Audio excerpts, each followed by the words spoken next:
نحمده ونصلي ونسلم على رسوله الكريم أما بعد أعوذ بالله من الشيطان الرجيم بسم الله الرحمن الرحيم سبحان الله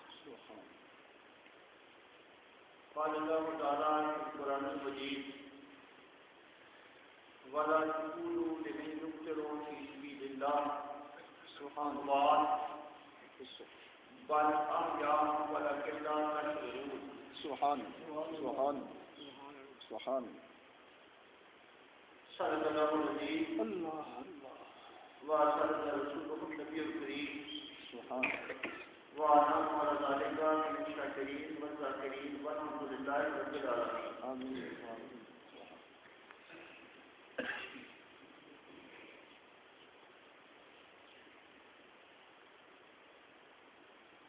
عشق نارا کہ خونے بگڑے پیدا شد سبحان تخلیقی آدم پر علماء صاحب فرماتے ہیں کہ جب اللہ تعالیٰ نے آدم کو بنایا سبحان عشق نارا کہ خونے بگڑے پیدا شد عشق نے نعرہ لگایا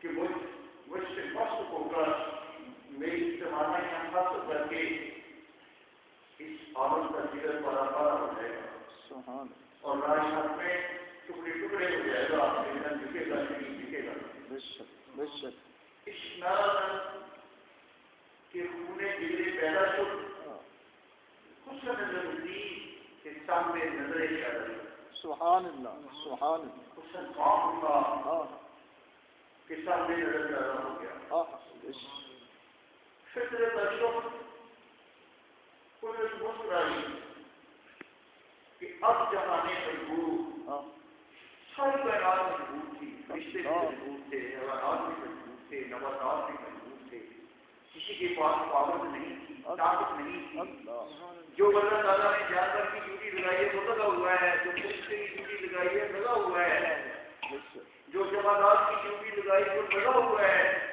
کوئی ایسا نہیں تھا جو اللہ کی منشا کے خلاف نہیں کرتا جو اللہ کے ارادوں کو خواہش کرتا جو اللہ کے گھر ڈاکہ ڈالتا اور اس کا راز دان بن کر زمانے کو اس کے اسرار و نفوذ سے آشنا کرتا فطرت اشرف کہ آج زمانے مجبور خود نظرے خود گرے خود شکنے پیدا کرتا خبریں رفت ذکرتوں کا شکستان ازل آسمان سے زمین تک اور لوگوں قلم تک شور مچ گیا پردنیاں الحضرت پردنیاں جڑے پیدا شد ایسے پردے میں رہنے والی ذات تجھے بے پردہ لانے کے لیے انسان کرتا اللہ تیرے رات کو پاس لانے کے لیے تیری منشا کی تکمیل کے لیے جو تو چاہتا تھا کہ خوددار ہو بااختیار ہو راضی پر رضا ہو متوکل اللہ ہو صابر اور شاکر ہو تسلیم و رضا کا پیکر ہو کوئی ایسی مخلوق بھی مجھے چاہیے آج وہ پیدا ہو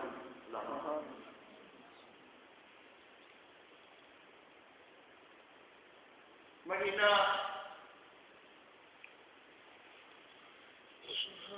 محرم کا ہے اور یہ مہینہ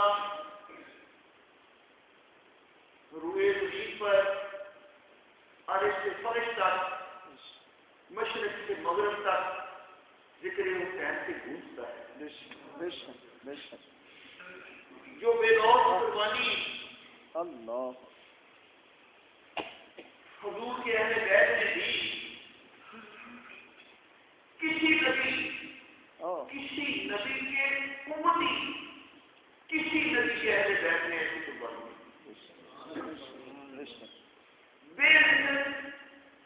بے مثال منفرد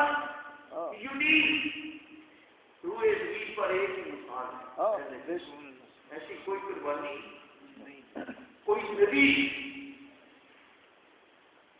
کسی نبی کا کوئی امتی کسی نبی کے اہل بیت میں سے کوئی بھی ایسی قربانی نہیں دے سکا جو نبی پاک صلی اللہ علیہ وسلم کے اہل بیت میں تھی۔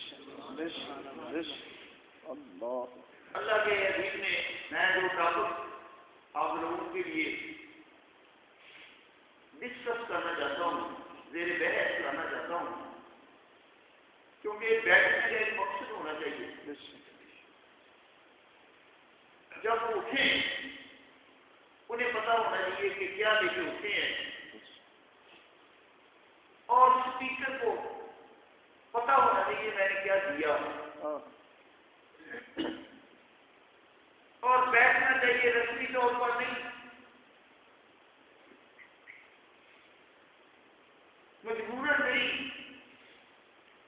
اپنا ٹائم، اپنا گھر، اپنا بستر، اپنا کاروبار چھوڑ کر آدمی آتا ہے ایک ہی مقصد کے لیے آنا چاہیے کہ کوئی ایسا نقطہ مل جائے جس نقطے سے میری ذہنی قلبی الجھنیں سلجھ جائے اور میں اس کو اختیار کروں تو میری زندگی میں ایک انقلاب ہے۔ سبحان اللہ، سبحان اللہ۔ یہ مقصد ہونا چاہیے بیٹھنے کا، سننے کا، اور جب بیٹھو جب سنو پوری توجہ سمجھن خاموش اپنے قلب و ذہن کا، کانوں اور آنکھوں کا رخ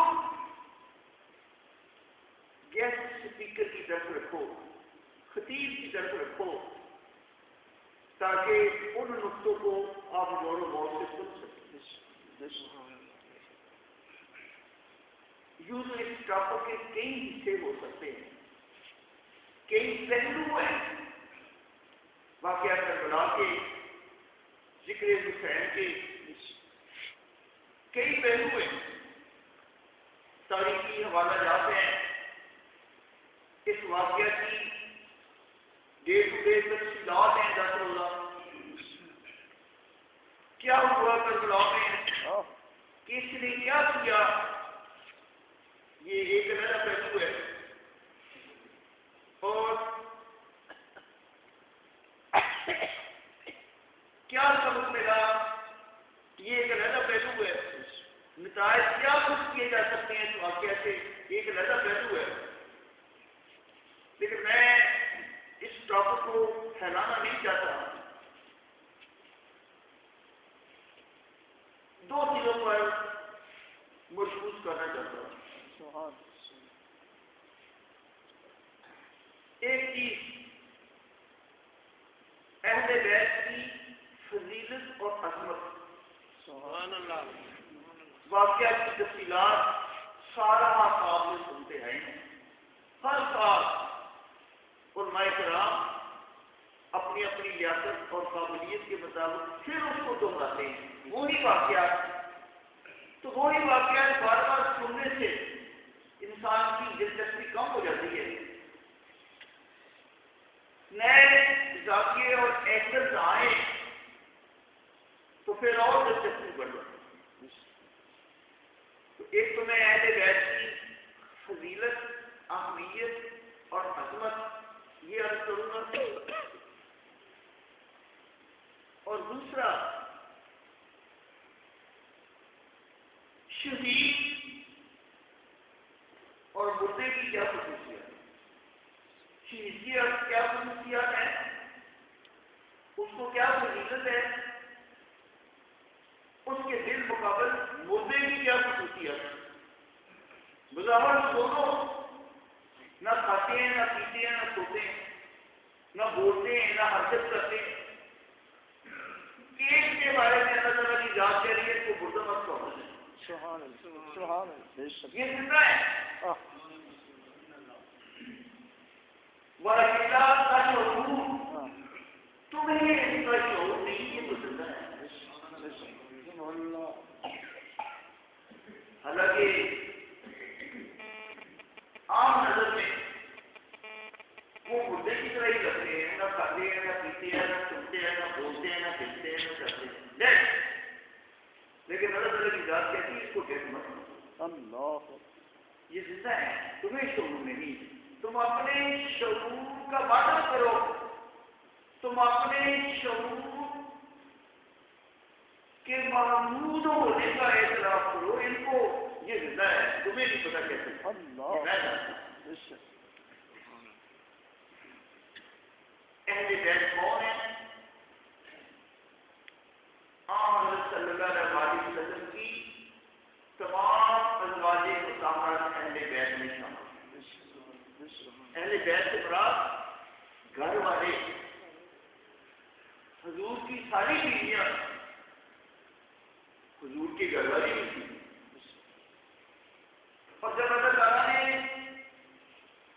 قرآن پاک میں یہ فرمایا کہ اللہ تعالیٰ کی ذات ارادہ رکھتی ہے کہ اہل بیت کو پاک کر دیا جائے سبحان یہ بات صحابہ کے بارے میں فرمایا کہ وہ پاک کر دیے گئے حالانکہ رخ مصطفیٰ صلی اللہ علیہ وسلم کے انوار دیکھنے کے بعد فارسہ بھی پاک ہے لیکن ان کو پاک کہا نہیں پاک کہتے بیت آقا سعادت کو کہا کہ یہ پاک ہے اور جب یہ فرمایا تو آپ صلی اللہ علیہ وسلم حضرت فاطمہ کو زہرا کے گھر گئے اور اپنی چادر چلی اور فرمایا فاطمہ اس کے نیچے آ جاؤ علی اس کے نیچے آ جاؤ حسن اور حسین اس کے نیچے آ جاؤ وہ سب آ گئے فرمایا اللہ ان کو بھی میرے اہل بیت میں شامل کر دے اور پاک سبحان اللہ بالخصوص ان کا بالخصوص ذکر آیا ہے قرآن پاک میں اور ان کی فضیلت کیوں ہے سب سے حضور کی امت میں جو ٹاپ کا گروہ ہے ٹاپ کا وہ صحابہ ہے صحابہ میں ہی آگے کیٹیگریز ہیں کچھ خدمات قربانیاں اور اثار کے لحاظ سے پھر ان کے ٹاپ پر ہے خلفائے راشدین ہیں اشرف مبشرہ ہیں ان کے مقابلے میں دوسرے صحابہ نہیں ہیں اور آپ صحابی کے مقابلے میں کوئی امتی نہیں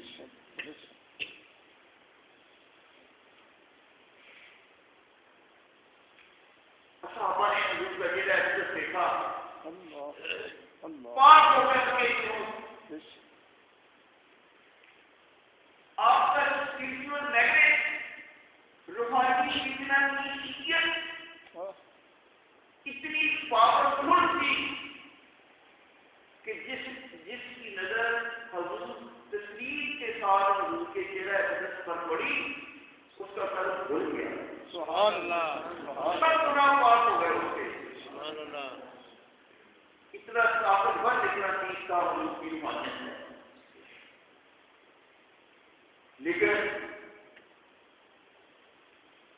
اہل بیت کون ہیں جن کے ساتھ حضور کا خونی رشتہ ہے بلڈ ریلیشن ایمان کے ساتھ بلڈ ریلیشن کو ابو جیل بھی حضور کا چچا تھا ابو لہب بھی حضور کا چچا تھا بلڈ ریلیشن ساتھی حضور کی ازواج بشارت حضرت علی حضرت فاطمہ زہرا اور حسین جن کے ساتھ بلڈ ریلیشن ہے اہل بیت میں ان کا درجہ صحابہ ہے نعرہ تکبیر نعرہ رسالت یا رسول اللہ نعرہ غوثیہ یا غوثیہ نعرہ حیدری یہ درجہ زیادہ ہونے کی دلیل ہی تو ہے کہ اللہ پاک نے اہل بیت کو پاک کر دیا ہے صحابہ کے بارے میں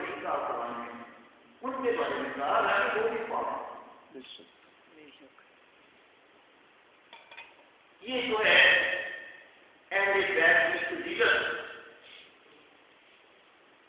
قرآن حضرت صلی اللہ علیہ وسلم نے فرمایا جو اہل بیت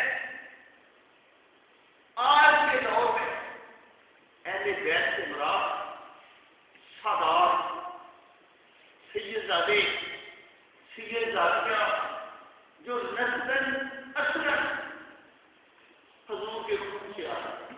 سبحان امام حسین کی نسل سے آ رہے ہیں, حسن کی نسل سے آ رہے ہیں, فاطمہ زہرا کی نسل سے آ رہے ہیں, حضرت علی کی نسل سے آ رہے ہیں. پوری رشتہ جیسے آپ کا والد ہے, اس کا والد ہے, اس کا والد ہے, تو یہ ایک لائن بن جاتی ہے. اس طریقے سے سادات کی بھی ایک لائن بن جاتی ہے, کیا مطلب بڑھتی رہے گی. سید زادہ جو ہے اس کی پہچان یہ ہے کہ 3-4 اس میں خوبیاں ہوتی ہیں. پہلی خوبی وہ سخی ہوتا ہے. خالد یہ ہوتا ہے, سخی ہوتا ہے, لٹاتا ہے, دیتا ہے, قربان کرتا ہے. یہ حضور کے حقوق کی تحریر ہے. سبحان اللہ سبحان اللہ. کیا آپ کے اندر جاگتا ہے بے شک مالت اور کی فکر. سبحان اللہ سبحان اللہ. خوددار ہے, کسی سے مانگتا نہیں. خالد سید خوددار. حضرت صلی اللہ علیہ وسلم نے فرمایا صدقہ خیرات اور زکات میری اولاد پر میری نسل پر حرام ہے. صدقہ ویسے کوئی چیز غریب ہے, کوئی سادات خاندان کے گھر غربت ہے, تنگی تندرستی ہے, اس کی ویسے جا کر خدمت کرو. صدقہ زکات اور خیرات حضور نے فرمایا اہل سادات کا احترام ہے. یہ غریب کی خودداری کی ہوتی تاکہ کل کو یہ نہ کہہ دے کہ نبی نے اپنی اولاد پر یہ چیزیں حلال کر دی اور سارا زکات اور صدقہ اور خیرات حکومت کا استفادہ نہیں کر سکتے. یہ توقع کے خلاف کا خودداری کے خلاف. سید خوددار ہوتا ہے, سخی ہوتا ہے. اور تیسری خوبی بے معمول خوبصورت ہوتا ہے. سبحان اللہ سبحان اللہ. نور مصطفیٰ صلی اللہ علیہ وسلم کی چمک دمک بلند کے لیے اس کے چہرے میں آ رہی ہوتی ہے. بے معمول وہ خوبصورت ہوتا ہے, سخی خوددار اور خوبصورت. سبحان اللہ. اور آپ حضرت صلی اللہ علیہ وسلم نے بتایا جو اہل سادات کی اہل بیت کی ائمہ اطہار کی سے محبت کرے گا وہ قیامت کے دن شہیدوں میں ہوتے ہیں. سبحان اللہ سبحان اللہ سبحان اللہ. اگر کوئی سید ملے گھر میں, محلے میں, بستی میں, شہر میں, پتا ہو اس کے ساتھ پیار سے دیکھو, پیار سے دلو, رسپیکٹ دو. کیوں؟ پیغمبر رحمت نے فرمایا جو اہل بیت سے محبت کرے گا قیامت کے دن وہ شہیدوں میں ملے گا. سبحان اللہ سبحان سبحان. اور فرمایا جو اہل بیت سے محبت کرے گا محلے دار شہر ملک کا ہونے کی وجہ سے نہیں, اہل بیت ہونے کی وجہ سے جو محبت کرے گا مرنے کے بعد فرشتے اس کی قبر کی زیارت کریں. سبحان اللہ سبحان اللہ سبحان. فرشتے اس کی قبر کو قبر کی زیارت کو آئیں گے. یہ وہ عظیم انسان ہے جس نے حضور کے نسخے کی عزت کی, قدر کی, رسپیکٹ.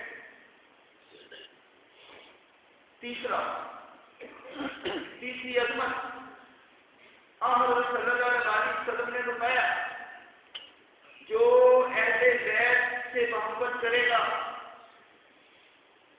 قبر میں منکر نکیر کے حساب کتاب لینے سے پہلے کچھ فرشتے بھیجے جائیں گے جو اس کو جنت میں خوش ہوں گے. سبحان اللہ. صرف اس لیے کہ یہ اہل بیت سے محبت کرتا ہے. حضرت صلی اللہ علیہ وسلم نے فرمایا, جو اہل بیت کی کوئی ضرورت پوری کرے گا, خدمت کرے گا,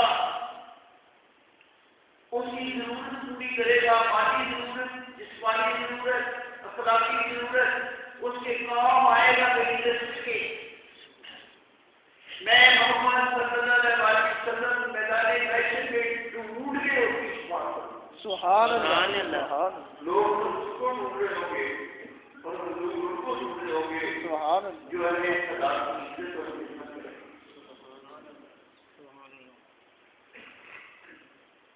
حضرت رحمۃ اللہ علیہ فرماتے ہیں, شاہی پہلوان تھے. اس وقت بادشاہ جنگل کرواتے تھے, ان کا مشورہ تھا, اور جیسے مختلف بینک پر مختلف ادارے کیا یہ ریل پاکا اپنی ٹیمیں رکھتے ہیں, ان کو تنخواہیں دیتے ہیں, ان کو پالتے ہیں. اس وقت بادشاہ شاہی پہلوان رکھتے تھے جنگل کرواتے. حضرت جنید کو مدعی رحمۃ اللہ علیہ شاہی پہلوان تھے. سبحان اللہ.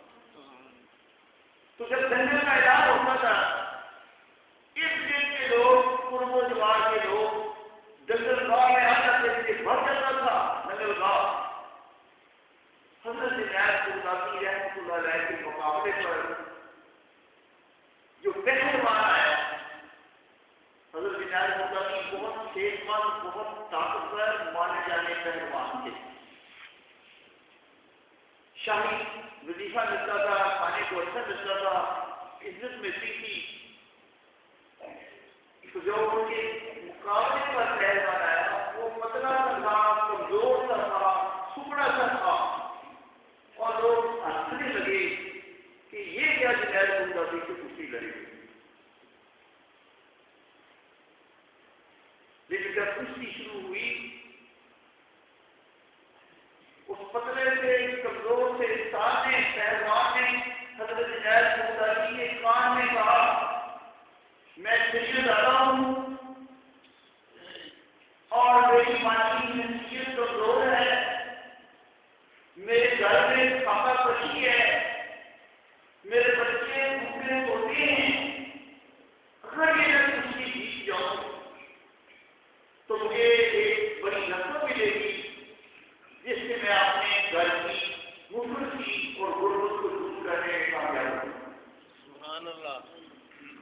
جب حضرت جنید مدعی کے کام میں اس نے کہا کہ میں سید رہتا ہوں, تو دونوں مقابلے پر آئے.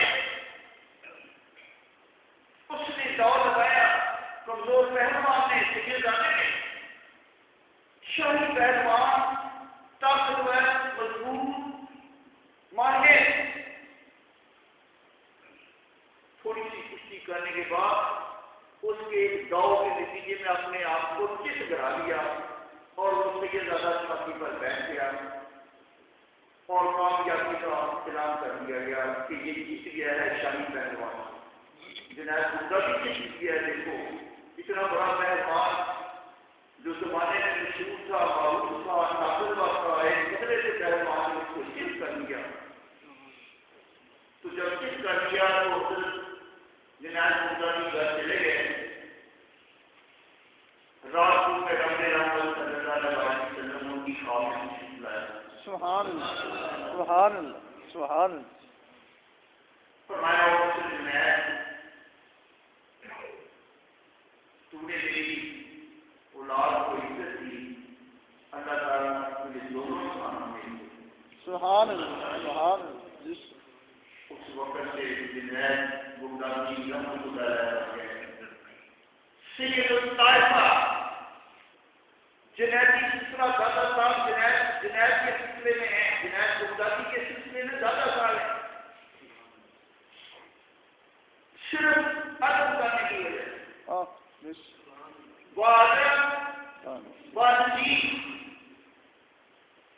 ادب سے بڑی کوئی نیکی نہیں، یہ صرف اپنے اندر پیدا کرو، چھوٹے کو عزت دو، بڑے کو عزت دو، والدین کو عزت دو، افسر کو عزت دو، مدرس کو عزت دو، رشتے دار کو عزت دو، پڑوسی کو عزت دو، دشمن کو عزت دو. ہو سکتا ہے میں تو چلیے گی ادب کی عادت پڑ جائے گی تو کھانے کا عادت کرو گے. ادب سے بڑی کوئی نیکی نہیں، یہ عزیز سے بڑا گناہ ہے.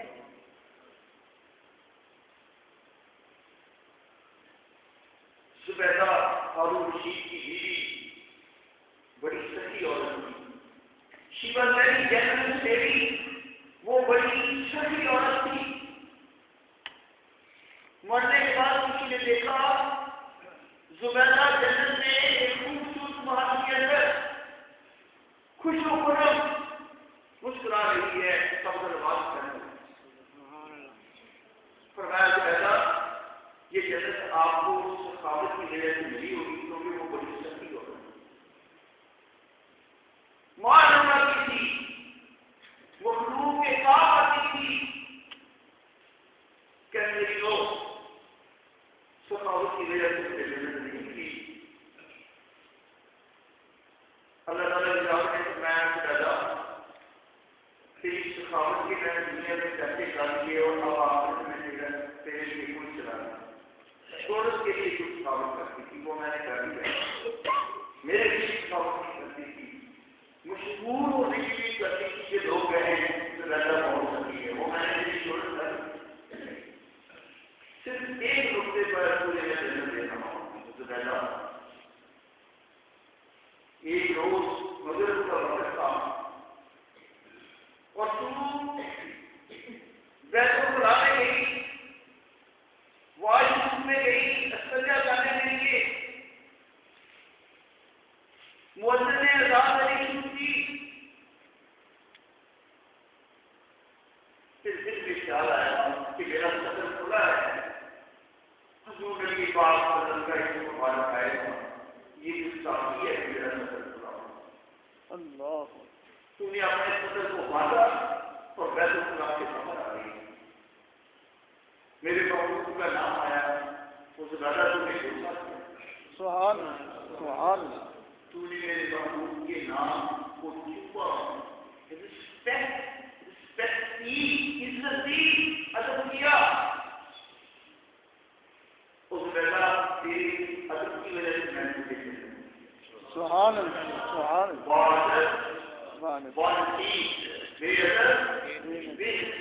ادب نام نیکیوں کی روح ہے. اپنی زبان سے، اپنے طرز عمل سے انسان کی توہین نہ کرو، چاہے وہ گنہگار ہے، بدکار ہے، فاسق و فاجر ہے، کافر ہے. کیوں؟ حضرت مجدد الثانی رحمۃ اللہ علیہ فرماتے ہیں شرک کے بعد سب سے بڑا گناہ انسان کی توحید ہے، وہ کافر کیوں نہ ہو. شرک کے بعد سب سے بڑا گناہ انسان کی دل آزادی ہے. اپنی بیوی کی توہین نہ کرو، تھپڑ نہیں مارو، اپنے بیٹوں کی شاید نہیں کرو کہ یہ میرے بیٹے ہیں میں بازی کر سکتا ہوں. پڑوسی کی شرط نہیں کرو، رشتے دار کو کام نہیں کرو. شرک کے بعد سب سے بڑا گناہ حضرت مجدد الثانی فرماتے ہیں انسان کی دل آزادی ہے اور وہ کافر کیوں. حضرت امام مالک رضی اللہ عنہ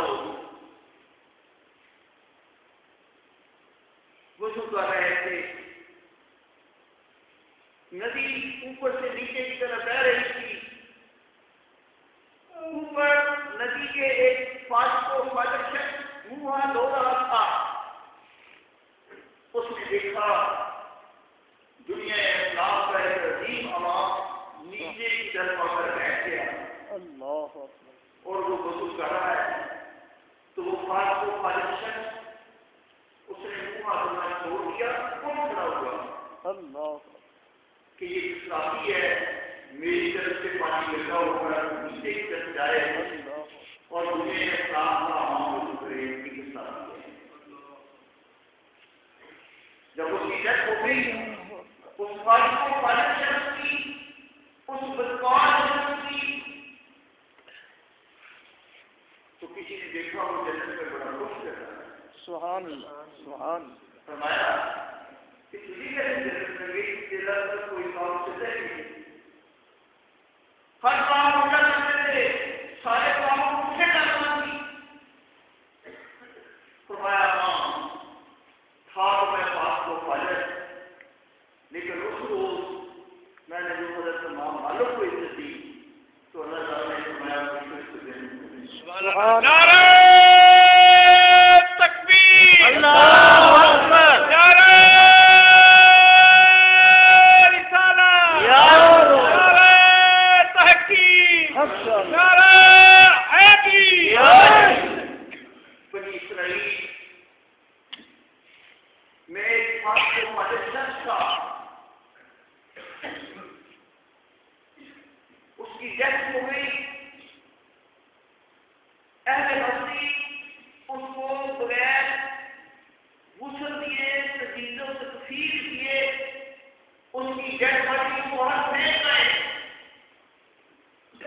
کہ یہ فاجر ہے، بدکار ہے، کمینہ ہے، دلیل ہے، اس قابل میں نہیں کہ اس کا جنازہ پڑا جائے۔ وقت کے پیغمبر حضرت موسیٰ علیہ السلام پر وحی آئی، مصر موسم اے موسیٰ جاؤ اس کی ڈیڈ باڈی کو اٹھاؤ، اس کو احترام کے ساتھ غسل دو، اس کو کفن پہناؤ، وقار کے ساتھ اس کا جنازہ پڑھو اور پھر اس کو عزت کے ساتھ قبر میں رکھو۔ کیوں؟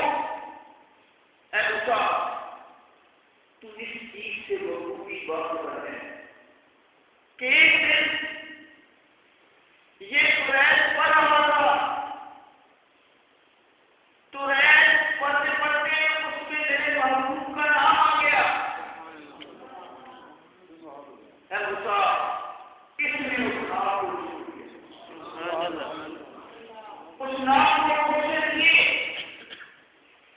اے موسیٰ میں نے اس عرض کی وجہ سے ان سے 200 سال کے گناہ معاف اور جن کے قوم میں گناہ ختم ہو جائے تو جنتی ہو جائے، جس کو میں نے جنت میں ڈال دیا۔